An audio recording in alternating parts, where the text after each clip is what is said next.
ఎఫ్రాయిము ఏమయ్యాడంట? ఎవరు త్రిప్పివేయలేని అప్పము వంటి వాడయ్యాడు. ఎఫ్రాయిము ఏమయ్యాడంట? ఎవరు త్రిప్పివేయని అప్పం వంటి వాడు. అప్పం అంటే ఏంటి? అదే దోశ.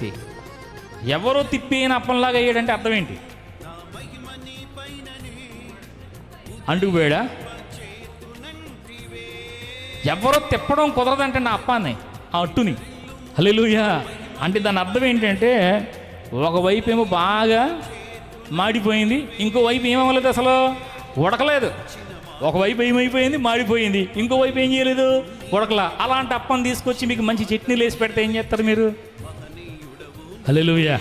ఆ అప్పం ఎవరికి కూడా పనికిరానిది అయిపోయింది. హల్లెలూయా. దేవుని చేత ముద్దు బిడ్డ అని పిలువబడిన వ్యక్తి, జ్యేష్ఠ కుమారుడు అని పిలువబడిన వ్యక్తి ఇప్పుడు ఎలా అయిపోయాడంటే, ఎవరు కూడా త్రిప్పివేయనటువంటి అప్పము లాంటి వాడు అయ్యాడంటే దాని అర్థం ఏంటంటే, ఒకవైపు మాడిపోయింది, ఇంకొక వైపు ఏమో ఉడకలేదు. అంటే రెండు రకాలైనటువంటి ద్వంద్వ స్వభావాలు ఎవరిలో కనబడుతున్నాయండి? ఎఫ్రాయిములో కనబడుతున్నాయి.